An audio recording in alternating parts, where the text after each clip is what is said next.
বরাহ পুরাণ আবার বলছে মেয়েরা 3 দিন রজপ্রবৃত্তি অবস্থায় থাকে, ওই 3 দিন মন্দিরে যেতে পারবেন না, বিগ্রহ স্পর্শ করতে পারবেন না, আপনি তুলসী মন্দিরে জল দিতে পারবেন না, তুলসী পাতা তুলতে পারবেন না। তবে কি করতে পারবেন? মানসিক জপ করতে পারবেন, ঘরে বসে মনে মনে জপ করতে পারবেন, গুরুমন্ত্র জপ করতে পারবেন, দূর থেকে গোবিন্দকে প্রণাম করতে পারবেন, একাদশী পালন করতে পারবেন, কিন্তু কোনো মতেই মন্দিরে যেতে পারবেন না। 3 দিন পরে যে স্নান, 3 দিন পরে স্নানটা কি? 4 দিনে দিনে যে স্নান, ওই স্নানটা কেন আগে জানতে হবে? 4 দিনের স্নানটা দুটো কারণে, বাড়ির রান্না বান্না করার জন্যে আর প্রতিস্পর্শ করার জন্যে। 5ম দিনের স্নান কি? পূর্বের মতো আবার ভগবানের ভজন করবার জন্য। আর রজপ্রবৃত্তি অবস্থায় কোনো পুরুষ যদি কোনো নারীর সঙ্গ করে, বা কোনো নারী যদি কোনো পুরুষের সঙ্গ করে, মহাভারতের শান্তি পর্ব দেখে নেবেন, পরিষ্কার করে বলছে দুজনকেই নরকের টিকিট কাটতে হবে।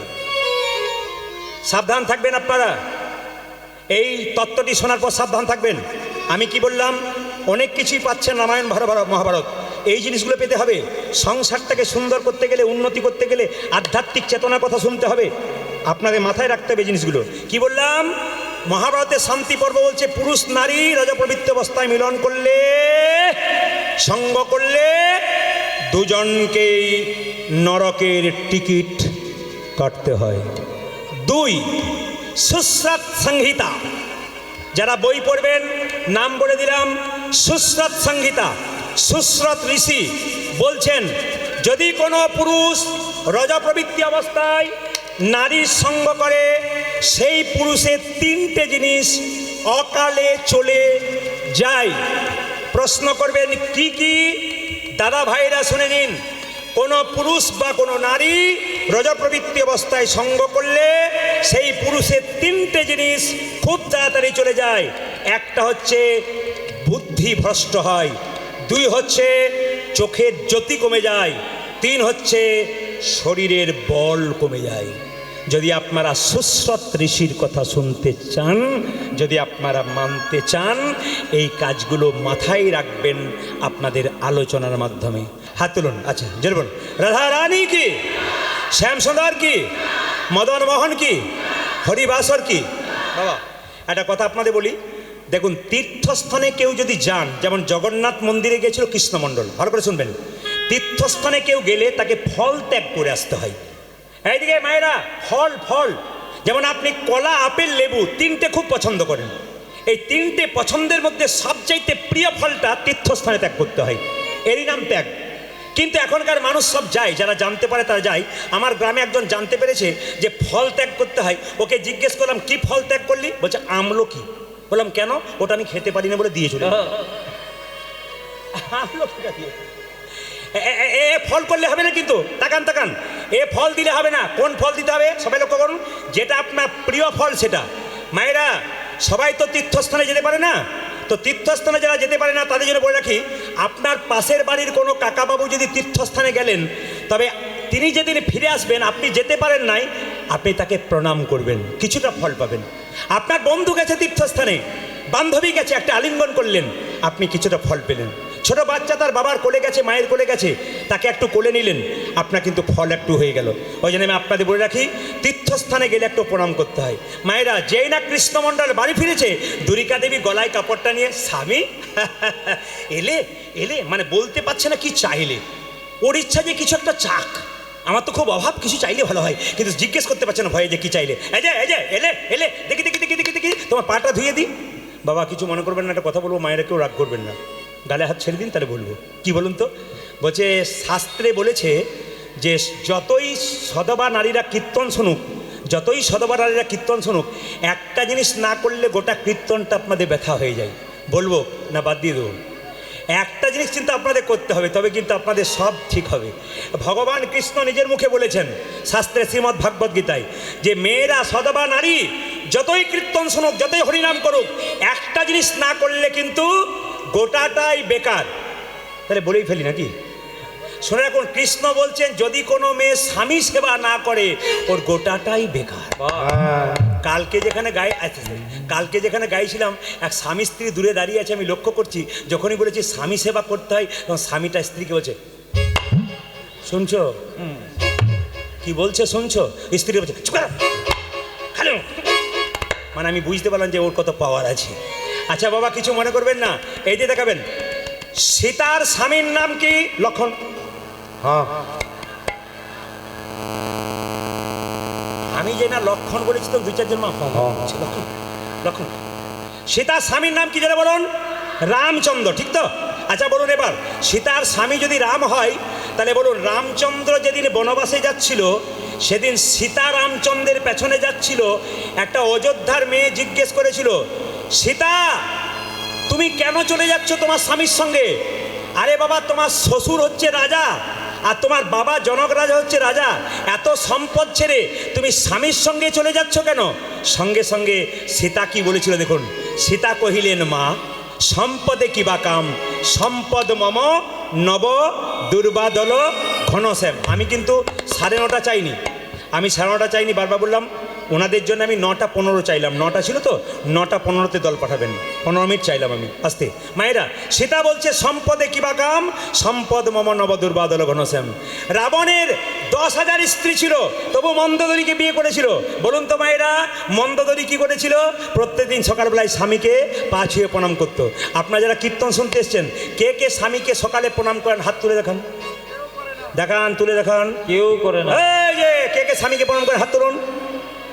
বাবারে 2-4 জন তুলেই তো বোকা সেজে গেছি। আবার দাদারা অনেকে বলছে আর বলবেন না দাদা, প্রণাম কেউ করে? প্রণাম করেন? আচ্ছা বেশ বেশ বেশ, আপনারা আজকে কীর্তন শুনে কাল সকাল থেকে স্বামীকে প্রণাম করবেন, আর দাদা ভাইরা সব পাগুলো একটু ধুয়ে মুছে শোবেন, কাল সকালে প্রণাম হবে আর কি। আচ্ছা এবার বলে রাখি আপনার স্বামীর সঙ্গে আপনার কি সম্পর্ক? কথাটা হচ্ছে নারকেলের মতো কিন্তু ভেতরে শ্বাস জল আছে। কি আপনার স্বামী কে হয়? একটু হ্যাঁ দেবেন। আপনার স্বামী আপনার গুরু হয়, জোরে বলুন, হ্যাঁ বলুন, গুরু হয়। আপনার স্বামী আপনার দেবতা হয়, জোরে বলুন, হ্যাঁটা জোরে হচ্ছে না কিন্তু। আপনার স্বামী আপনার দেবতা হয়, জোরে বলুন। আপনার স্বামী আপনার রোগের ওষুধ হয়, ওষুধ দোকান বন্ধ হয়ে যাবে। আপনার স্বামী আপনার বাবা হয়, বাবা হয় না? হয় না, আমি বুঝিয়ে দেবো। আপনার স্বামী আপনার ভাই হয়, আপনার স্বামী আপনার ছেলে হয়। কোন জায়গায় হয় সবাই জেনে নিন যারা শাস্ত্র পড়েছেন। বিষ্ণুপ্রিয়া, নিমাই বিষ্ণুপ্রিয়াকে বলছে প্রিয়া তুমি বাপের বাড়ি চলে যাও। কখন? সন্ন্যাস নেবার আগে নিমাই বিষ্ণুপ্রিয়াকে বলেছিল প্রিয়া তুমি বাপের বাড়ি চলে যাও। বিষ্ণুপ্রিয়া চিৎকার করে বলেছে স্বামী এটা কি বাপের বাড়ি নয়, তুমি আমার বাবা, তুমি আমার ছেলে, তুমি আমার ভাই, তুমি আমার ইহকাল, তুমি আমার পরকাল। নিমাই পণ্ডিত বলল আমাকে লোকে নিমাই পণ্ডিত বলে, আমি জানতে পারলাম না স্বামী কখন বাবা হয়, স্বামী কখন ছেলে হয়। তুমি কি করে জানলে? বিষ্ণুপ্রিয়া বলছে তুমি যেমন পণ্ডিত আমার বাবাও সেরকম পণ্ডিত। আমার বাবার নাম সনাতন মিশ্র, আমি তার কাছ থেকে শিখেছি স্বামী কখন বাবা হয়। সবাই শুনুন, অন্নদানে পিতা সম রতি দানে পতি ধ্বনি, অন্নদানে পিতা সম রতি দানে পতি, অন্নদানে পিতা সম রতি দানে পতি, অন্নদানে পিতা সম রতি দানে পতি, পিণ্ডদানে পুত্র সম অগতির গতি। হরি বল। পিণ্ডদানে পুত্র সম অগতির গতি। মেয়েদের যখন বিয়ে হয় না অন্ন জোগাড় করে কে? জোরে বলুন, কে? জোরে বলুন, বাবা। আর যখন বিয়ে হয়ে যায় তখন অন্ন জোগাড় করে কে? স্বামী। তা স্বামী হচ্ছে অন্নদাতা পিতা। আর পিণ্ডদানে পুত্র সম, তার মানে কি আপনার স্বামী স্ত্রী বেঁচে আছেন, কোনো ছেলে মেয়ে নাই, আগে যদি স্ত্রী মারা যায় তবে স্বামীর পিণ্ড দেবার অধিকার হয়। আর স্বামী যখন স্ত্রীকে পিণ্ড দেয় তখন তার ছেলের মতো অংশগ্রহণ করে। পিণ্ডদানে পুত্র সম অগতির গতি, পিণ্ডদানে পুত্র সম অগতির গতি, পিণ্ডদানে পুত্র সম অগতির গতি। পিণ্ডদানে পুত্র সম অগতির গতি। আবার উপদেশে গুরুতুল্য সেবাতে দেবতা, রোগী দিয় শুধু সম বিপদে দেবতা, পতি পুত্র পতি পিতা, পতি পুত্র পতি পিতা, পতি পুত্র পতি পিতা, পতি হলো পরম দেবতা, পতি পুত্র পতি পিতা, পতি গুলো পরম দেবতা, পতি পুত্র পতি পিতা, পতি হলো পরম দেবতা, পতি পুত্র পতি পিতা, পতি পুত্র পতি পিতা, পতি পুত্র পতি পিতা,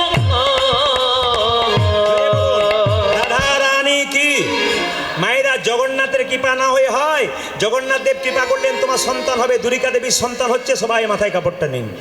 দুরিকা দেবীর সন্তান হচ্ছে, সবাই মাথায় কাপড় নিন একসঙ্গে সবাই। কোথায়? ধারেন্দা গ্রামে। আহা ধারেন্দাতে জনমিল দুঃখী মণ্ডল উলধ্বনি। ধরন্দাতে জনমিল দুঃখী মণ্ডল, ধারেন্দাতে জনমিল দুঃখী মণ্ডল জন্ম নিল উলধ্বনি।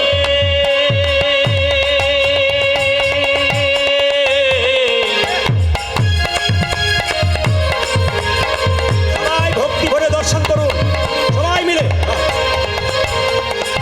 ধরন্দাতে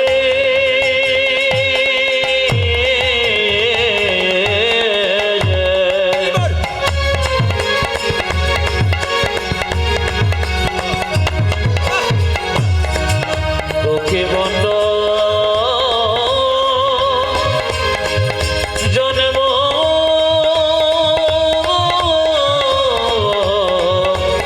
নিল রে। উলধ্বনি দুঃখী কৃষ্ণদাসের জন্ম হচ্ছে ধারেন্দা গ্রামে, ভক্ত সন্তানের জন্ম।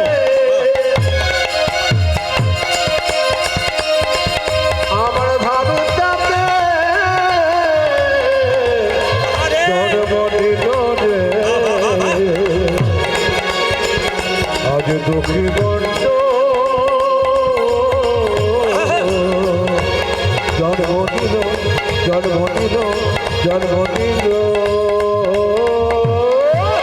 ধরন্দাতে জন্মিল দুঃখী মণ্ডল, মাতার নাম দুরিকা, পিতা কৃষ্ণ মণ্ডল। আজ মাতা নাম দুরিকা পিতা কৃষ্ণ মণ্ডল। যে মাতার নাম দুরিকা, পিতা কৃষ্ণ মণ্ডল। এ দেখো মাতা নাম দুর্গা পিতা কৃষ্ণ বন্ধ এই যে এত গল্প কিসে তোমাদের?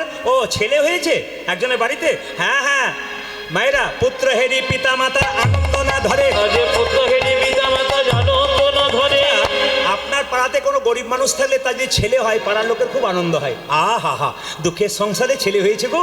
ও গো দিদি, ও দুরিকা দিদি, তোমার ছেলেটা দুঃখের সংসারে হলো, নাম রাখবো কিন্তু দুঃখী, মানে যা রাখবে রাখো, কোনো অসুবিধা নেই।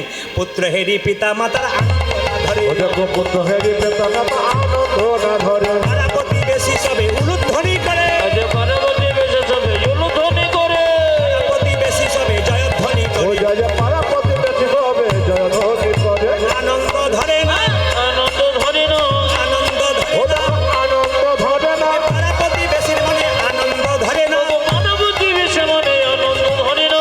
পাড়া প্রতিবেশীর মনে পুত্র বদন আমার পার্বতী বেশে মনে, বদন হেরে পার্বতী বেশে মনে, বদন হেরে পার্বতী বেশে মনে, বদন হেরে আমার পার্বতী বেশে মনে আনন্দ ধরে না। পার্বতী বেশে সবে জয় ধ্বনি ও করে। জয় জয় পাড়া প্রতিবেশী সবে। ওলো ধ্বনি করে আচ্ছা এখানে একটা শিক্ষণীয় বিষয় আছে। বাচ্চা ছেলে জন্ম নিলে মুখে কি দিন? জোরে বলুন। নিম পাতা, নিম পাতা। আচ্ছা মধু। আচ্ছা আপনাদের একটা বিশ্বাস আছে যে বাচ্চা ছেলে জন্ম নিলে তার মুখে মধু দিলে নাকি বাবা মিষ্টি মিষ্টি কথা বলে, কিন্তু আপনারা সম্পূর্ণ ভুল বুঝছেন। কেন বলুন তো? এটা কোনো তত্ত্ব নেই যাতে বাচ্চা ছেলেকে মুখে মধু দিলে মিষ্টি মিষ্টি কথা বলে। আপনাদের একটা বইয়ের নাম করব, বইটার নাম হচ্ছে কি হিন্দু ধর্ম কি এবং কেন, লোকনাথ কবিরাজের লেখা। তাতে পরিষ্কার করে বর্ণনা করা আছে যে বাচ্চা যখন জন্ম নেবে তার মুখে মিষ্টি দেওয়া হয় কেন, তার মুখে মধু দেওয়া হয় এই জন্যে, বাচ্চা জন্ম নিয়ে মায়ের দুধ পান করতে পারে না, তো ওই জন্য যাতে দুধ পান করতে পারে না, কান্নাকাটি বন্ধ হয়, তার জন্য কি করলো, মুখে মধু দিয়ে দিল। কিন্তু মায়েরা, মধু দেবার নিয়ম দু সময়। কখন কখন? 20 দিন বা 21 দিন পর যখন আতুর ঘর থেকে নিয়ে যাবেন, তখন তাকে স্নান করিয়ে তার মুখে একটু মধু দিয়ে ভগবানের কাছে বলবেন, প্রভু আমার ছেলে যেন মিষ্টি মিষ্টি কথা বলে। এরই নাম হচ্ছে মিষ্টি কথার আসল অর্থ। আর দ্বিতীয় কখন? যখন অন্নপ্রাশন হবে, মুখে যখন অন্ন দেবেন, পরমান্নটা দেবেন, তখন মধু দিয়ে বলবেন, আমার ছেলে যেন মিষ্টি মিষ্টি কথা বলে।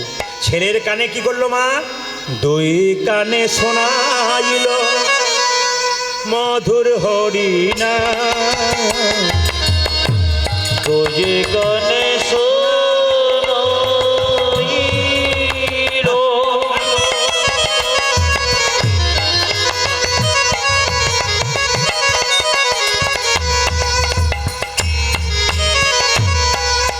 মধুর হরে না, দুই কানে শোনাইল মধুর হরিণা, আজ দুই গানে শোনা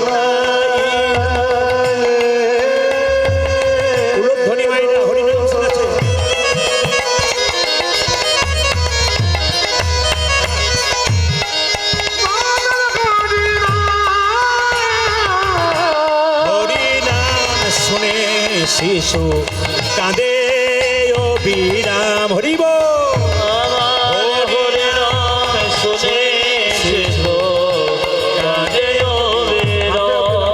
ও যে কাঁদা বদনে হাসি এলো কাঁদা বদনে হাসি এলো ও যে কাঁদা বদনে হাসি এলো ও যে কাঁদা বদনে হাসি এলো। হরি নাম শুনে শিশু কাঁদা বদনে হাসি এলো আমার হরি নাম শুনে শিশু কাঁদা বদনে হাসি এলো। দুই কানে শোনা এলো মধুর হরি নিদাই গোর হরি বল ভুজায়ে তুই কানে শোনাইলো মধুর হরি দুই কানে শোনা এলো মধুর ছেলের নাম হলো দুঃখী মণ্ডল। বাবা সবাই মিলে হাতটা তুলুন। দুঃখী মণ্ডলে 5 বছর বয়স হলো, তিনি কীর্তন গান করছেন, সবাই হাত তুলে। এরপরে যে তত্ত্বটি বলবো এইটি বলার পরে আমি লীলা সমাপ্ত করব। আপনার সুন্দর তত্ত্বটি সবাই শ্রবণ করবেন। এই অজানা তত্ত্ব অনেকেই জানেন না, আমি জানিয়ে দিয়ে যাবো। সবাই মিলে হাত তুলে কাবিরাম মানে হাত তুলুন একসঙ্গে, একসঙ্গে সবাই হাত তুলুন একসঙ্গে প্রেম সে খুব সুন্দর তালি দিয়ে একসঙ্গে দাঁড়ান গানের সঙ্গে সঙ্গে ভক্তি ভরে। যারা দাঁড়িয়ে আছেন তারা, যারা বসে আছেন তারা তালি। বাহ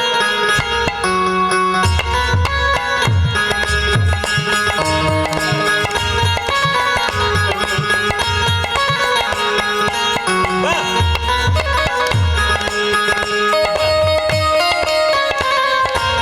উলধ্বনি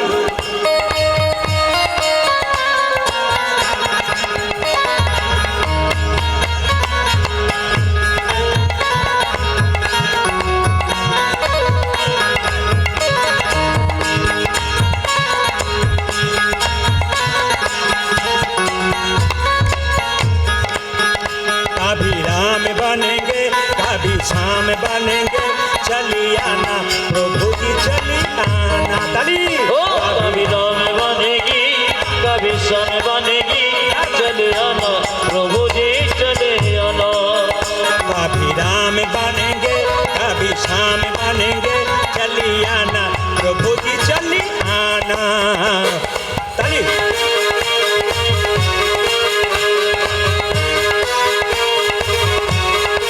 हरी बोल।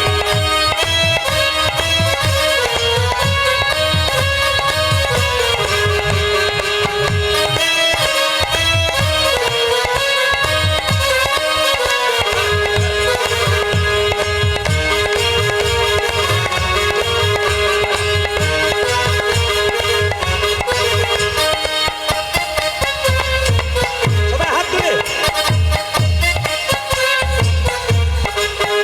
कभी राम रूप में चली आना ओ कभी राम रूप में चले आना।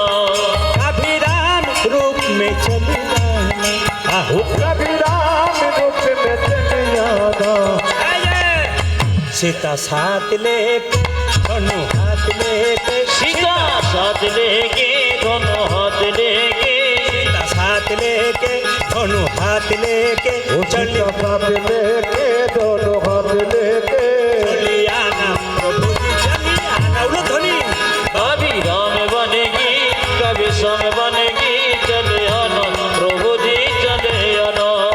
कभी स्वामी रूप में चली आना वो कभी राम रूप में चलियाना कभी शाम रूप में चली ओ कभी श्याम रूप में चले आना। राधा साथ लेके मुरली हाथ लेके राधा साथ लेके मुरली हाथ लेके राधा साथ लेके मुरली हाथ लेके वो राधा साथ लेके मुरली हाथ लेके चली आना प्रभु जी चली आना उलध्वनि कभी राम बनेगी कभी श्याम बनेगी चले आना प्रभु जी चले आना। उलध्वनि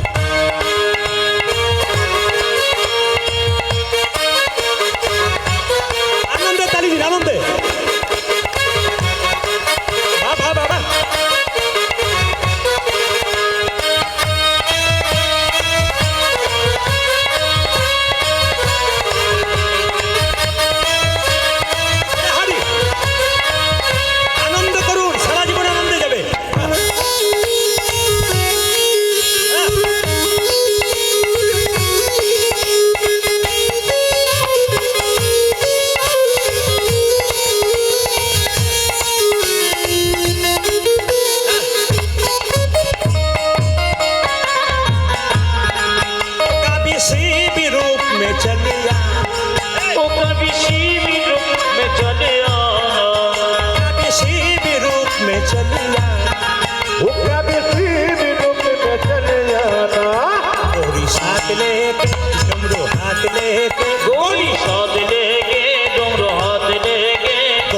हाथ लेके डमरू हाथ लेके ओ गौरी साथ लेके डमरू हाथ लेके चली आना प्रभु जी चली आना कभी राम बनेगी कभी श्याम बनेगी चले आना प्रभु जी चले आना ताली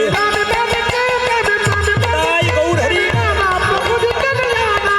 कभी राम बनेगी कभी श्याम बनेगी चले आना प्रभु जी चले आना ओ चली आना प्रभु जी चली आना चले आना प्रभु जी चले आना ओ चली आना प्रभु जी चली आना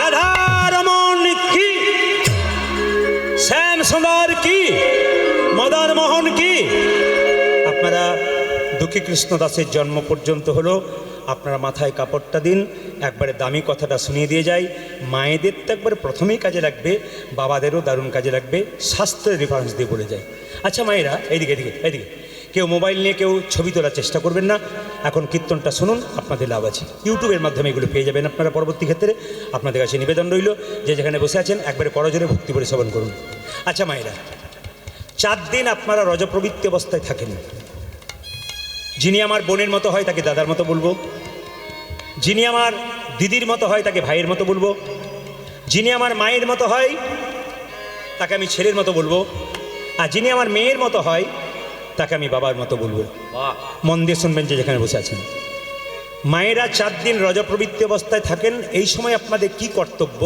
অনেকের মনে অনেক প্রশ্ন জাগে উত্তরটা আজকে ধরিয়ে দিলাম এই রজপ্রবৃত্তি কিন্তু আপনাদের আগে ছিল না শাস্ত্র বলছে আমি বলি নাই এক একটা করে রেফারেন্স দেবো আপনারা শুনে নেবেন যারা জ্ঞানী গুণীজন আছেন বরাহ পুরাণ ভগবান বরাহদেব নিজের মুখে বলছেন শুনবেন ভালো করে যে যেখানে বসে আছেন খুব জ্ঞানের কথা যারা দাঁড়িয়ে আছেন যারা বসে আছেন বরাহ পুরাণ বরাহদেব নিজের মুখে বলছেন যে মায়েরা এই যে অসহ্য প্রবৃত্তি রজপ্রবৃত্তি এটা আপনারা নিজেরা চেয়ে নিয়েছেন একজনের পাপ খণ্ডন করতে গিয়ে আপনাদের এই অপরাধের ভাগ নিতে হচ্ছে আমি বলি নাই শাস্ত্র বরাহ পুরাণ বলছে ঘেঁটে নেবেন দেখে নেবেন ব্যাস প্রমাণ নিয়ে নেবেন কি বলছে দেখুন ইন্দ্রদেবের রাজা বিশ্বরূপ ইন্দ্রদেবের গুরুর নাম বিশ্বরূপ তিনি একবার নিজের গুরুকে হত্যা করেছিলেন শুনে নেবেন এই জায়গাটা বারবার বললাম নিজের গুরুকে হত্যা করেছিলেন গুরু ছিল জাতিতে ব্রাহ্মণ গুরুকে হত্যা করার পর মাছ পচে গেলে মাছের শরীর থেকে যেমন মাংসগুলো খুশে খুশে পড়ে কোনো পশু পাখি মরে গেলে তার শরীর থেকে যেমন কেটে কেটে মাংস বেরিয়ে আসে সেরকম ইন্দ্রদেবের শরীর থেকে পচে পচে মাংস গলে গলে পড়ছিল ব্রহ্মা বলল তোমার এই পাপের ভাগ যদি কেউ নিতে পারে তাহলে তুমি পাপ থেকে খণ্ডন থেকে কষ্ট পাবে কিন্তু পাপ থেকে মুক্তি পাবে যদি তোমার পাপের ভাগ কেউ নিতে পারে কে নেবে তোমরা প্রথমেই ছুটে এলো পৃথিবী মা ধরিত্রী মায়ের বুকে দেবতার রাজা ইন্দ্রের এই কষ্ট সহ্য করতে না পেরে মা ধরিত্রী বলে উঠলেন শুনবেন ভালো করে আমি তোমার পাপের ভাগ নেব ইন্দ্রদেব ব্রহ্মা বলে উঠলো তুমি যেহেতু পাপের ভাগ নিলে তোমাকে ফল ভোগ করতে হবে ফলটা কি সবাই শুনবেন তোমার মাঝে মাঝে বাঁশ বন্ধা হবে চাষবাস কিচ্ছু হবে না বেকার পড়ে থাকবে আপনার পৃথিবীর বিভিন্ন জায়গায় বেড়াতে যাবেন দেখবেন বহু জায়গা আছে যেখানে ঘরবাড়ি নাই শুধু ফাঁকা ফাঁকা খোলা মাঠ অর্ধেক গর্ত কোথাও ফুল গর্ত কোথাও দেখবেন একবারে জমিতে জমি হয়নি মানে ধান হয়নি কিচ্ছু হয়নি ফাঁকা পড়ে আছে বাঁশ বন্ধা এগুলো কি এগুলো ইন্দ্রদেবের পাপের ভাগ নিয়েছিল ব্রহ্মা তাকে অভিশাপ দিয়েছিল ফল ভোগ করতে হবে এবার বৃক্ষ এলো বৃক্ষ এসে বলল ইন্দ্রদেব তোমার এই পাপের ভাগ আমি নিলাম ব্রহ্মা বলল বেশ ভালো করলে নিলে পাপের ভাগ ফল ভোগ করতে হবে কিন্তু কি ফল তোমাকে যেখান থেকে কাটা হবে তোমার শরীর থেকে আঠা বের হবে গাছ যখন কাটা হয় মায়েরা আঠা বের হয় তবে তুমি যেহেতু পাপের ফল ভোগ নিয়েছো সেহেতু তোমার খণ্ডনও আছে বলে কি তোমাকে যেখান থেকে কাটা হবে তোমার সেখান থেকে আবার ডাল গজিয়ে যাবে পাতা গজিয়ে যাবে কিছু কিছু গাছ আছে না মা কাটলে ডাল গজিয়ে যায় পাতা গজিয়ে যায় এবার গেল মায়েরা সবাই তাকাবেন আমার মা জননীরা গিয়ে বলল ইন্দ্রদেব তোমার পাপের ভাগ নেব ব্রহ্মা বলল খুশি কিন্তু তোমাদের রজপ্রবৃত্তি হবে তার মানে সারা জীবন রজস্বল অবস্থায় থাকবে রজপ্রবৃত্তি অবস্থায় তোমরা ভোগ করবে ইন্দ্রদেবের পাপের ভাগ নিয়েছো। জননীরা কেঁদে কেঁদে বলল, আচ্ছা আচ্ছা ব্রহ্মা, যদি পাপের ভাগ নিতে হয় তাহলে সারা জীবন তো লোকে আমাদেরকে ভালো চোখে দেখবে না, লোকে নিন্দা করবে, আমাদের হাতে গোবিন্দের সেবা হবে না, মন্দিরে ঢুকতে পাবো না, কি করব? ব্রহ্মা বলল, খণ্ডন আছে। তোমরা সারা জীবন রজ প্রবৃত্তি ভোগ করবে তা নয়, মাসে মাসে 4 দিন কি 3 দিন প্রবল রজ প্রবৃত্তি তোমাদের হবে। শুনবেন ভালো করে, একবারে বরাহ পুরাণ থেকে বলছি, আমি শাস্ত্রের প্রত্যেকটি রেফারেন্স দিয়ে যাবো আজকে, শুনে নেবেন মন দিয়ে, যে যেখানে বসে আছেন। বহু কষ্ট করে পড়াশোনা করতে হয়, ব্যাপারগুলো জেনে নিন, আপনাদের জীবনে লাভ আছে। কিন্তু বরাহ পুরাণ যখন বলেছে, বরাহদেব বলছে যে হ্যাঁ 3 দিন তোমাদের রজ প্রবৃত্তি প্রবল হবে। কিন্তু মায়েরা 3 দিন বা 4 দিন যখন রজ প্রবৃত্তি অবস্থায় থাকবেন, আজকালকার মায়েরা সংসারে এগুলো মানছে না বলে এত রোগ, এত ব্যাধি, এত অনাচার কেন হচ্ছে? আমরা শাস্ত্রের পথে যাই না, আমরা আইনের পথে যাই না, আমরা হিসাবে যাই না। বাবারা মায়েরা সবাই শুনে নেবেন কি, যে 3-4 দিন রজপবিত্র অবস্থায় থাকবেন, বাড়িতে অসুস্থ ব্যক্তি যেমন আলাদা বিছানা করে চুপচাপ বসে থাকে, খাবার সময় খায়, বাথরুম যায়, আপনাদের কর্তব্য ওই 3-4 দিন বিছানায় না শুয়ে আলাদা বিছানা তৈরি করে একা থাকবেন। কিন্তু এইখানেই তো গণ্ডগোল, আমি বুঝিয়ে দিই, এখানেই তো গণ্ডগোল। কেন? আস্তে আস্তে আমি খণ্ডন করে দিয়ে যাবো, আপনাদের কোনো চিন্তা নেই। একজন মেয়ে আমাকে বলছে, আপনি তো সবই বললেন বুঝলাম, কিন্তু হাম দো হামারা এক মানে কি বুঝলেন? হাম দো হামারা এক, আমি আমার স্বামী, আমার একটা ছেলে, স্বামী কাজে যায়, ছেলে স্কুলে যায়, আমি কি করব? রান্না হবে না? তাহলে হবে।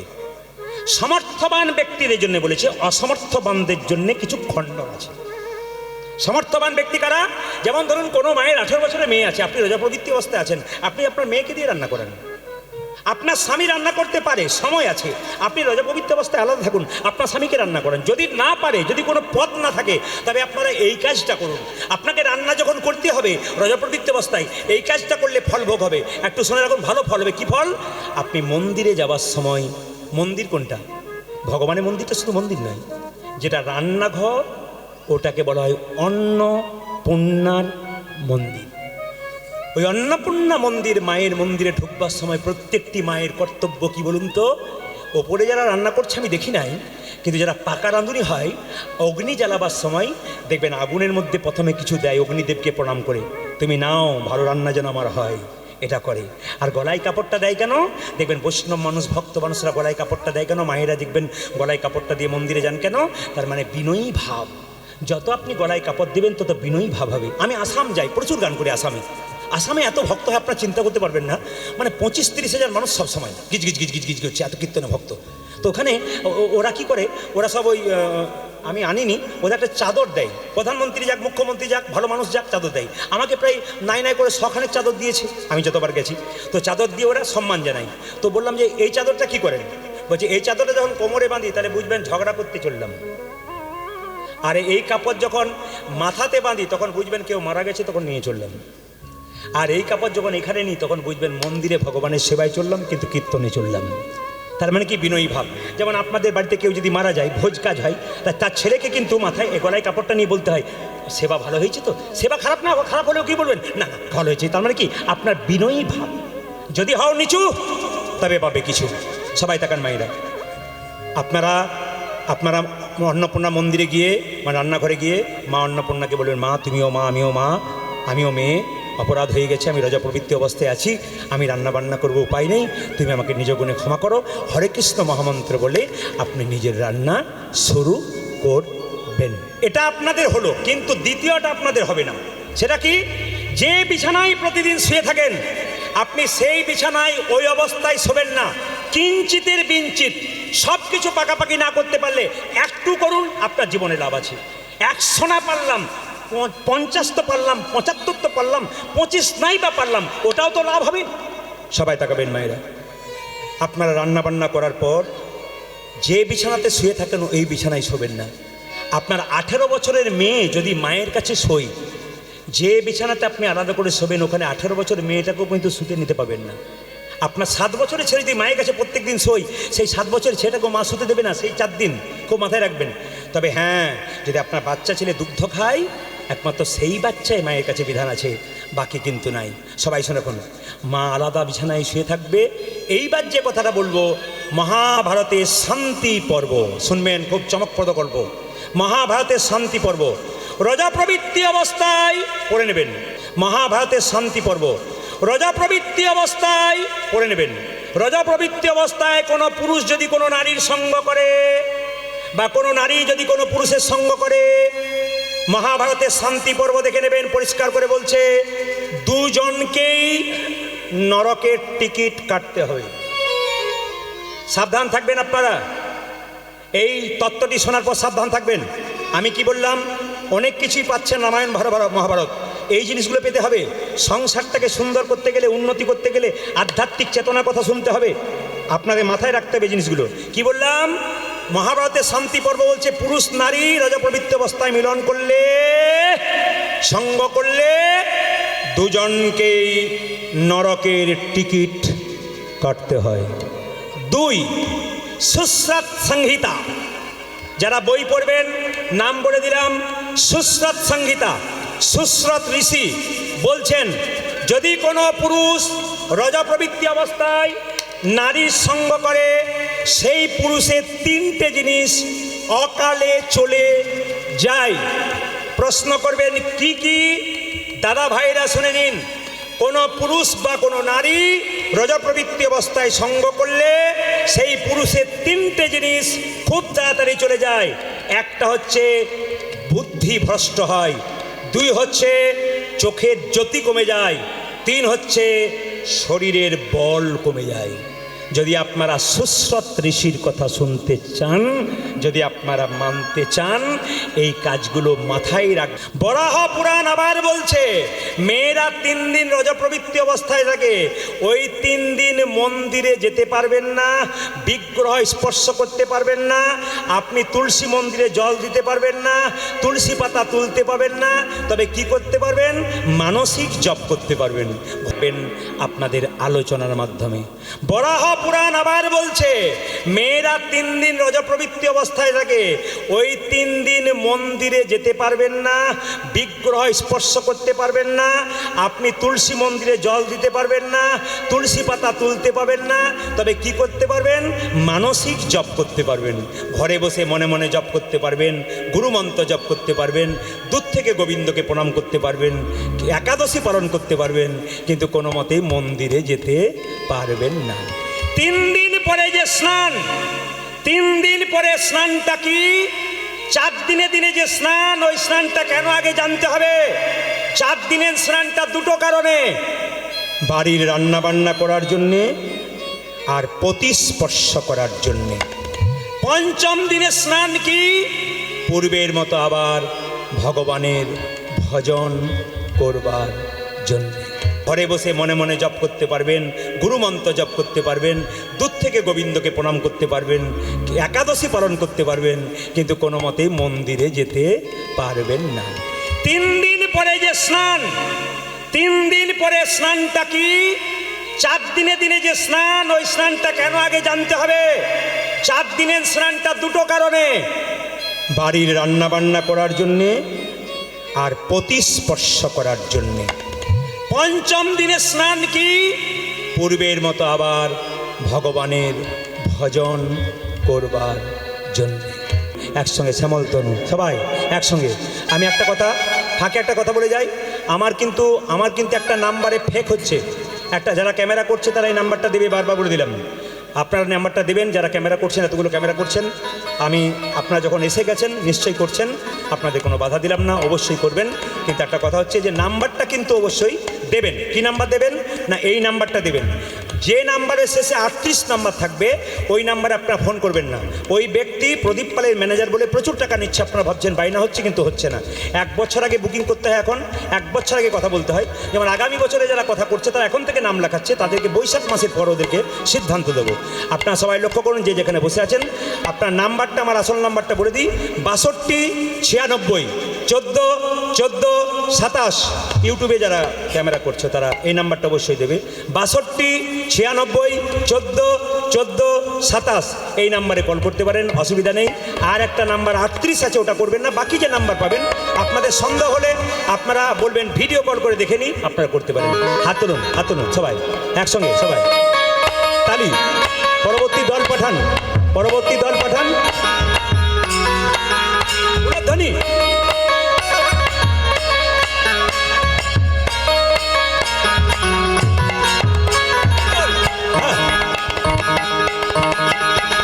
ধ্বনি হরি বল।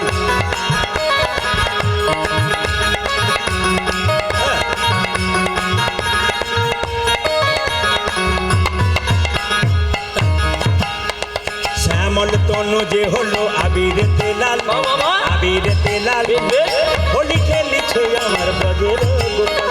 শ্যামল তনু যে হলো আবিরিতে লাল, আবিরিতে লাল, হোলি খেলিছে আমার ব্রজের গোপাল। দাঁড়ান, হাত তুলুন, হাত তুলুন, হাত তুলুন, হাত তুলুন একসঙ্গে, একসঙ্গে, একসঙ্গে তালি। শ্যামল তনু যে হলো আবিরেতে লাল, আবিরেতে লাল, হোলি খেলিছে আমার ব্রজের গোপাল। ও দেখো শ্যামল তনু যে হলো আবিরেতে লাল, আবিরেতে লাল, হোলি খেলিছে জামা বাজে গোপাল। সাথে লইয়ে শ্রীরাম সদা যত না রাখা, সাথে লইয়ে, সাথে লইয়ে, সাথে লইয়ে শ্রীরাম সদাম যতন রাখা। সাথে লইয়ে, হ্যাঁ সাথে লইয়ে, হ্যাঁ সাথে লইয়ে শ্রীরাম সদা যত না রাখা। ও দেখো সাথে লইয়ে দিদা সুদান যতন রাখা। হোলি খেলিছে আমার ব্রজের গোপাল। ধ্বনি শ্যামল তনু যে হলো আবিরিতে লাল, পরবর্তী দল পাঠিয়ে দিন, পরবর্তী হোলি দল। খেলিছে আমার ব্রজের গোপাল। শ্যামল তনু যে হলো আবিরেতে লাল, আবিরেতে লাল, হোলি খেলিছে জামা বাজে গোপাল। রাধারে রং দেবে বলে ধরিল পিচকারি, ধরিল পিচকারি, লাল রঙে রাগাইল নীল রঙের শাড়ি। আজি রাধারে রং, রাধারে রং, রাধারে রং দেবে বলে ধরে লোকিকারি, ধরে লোকিকারি, লাল রঙে লাগাইল নির্মল সরে।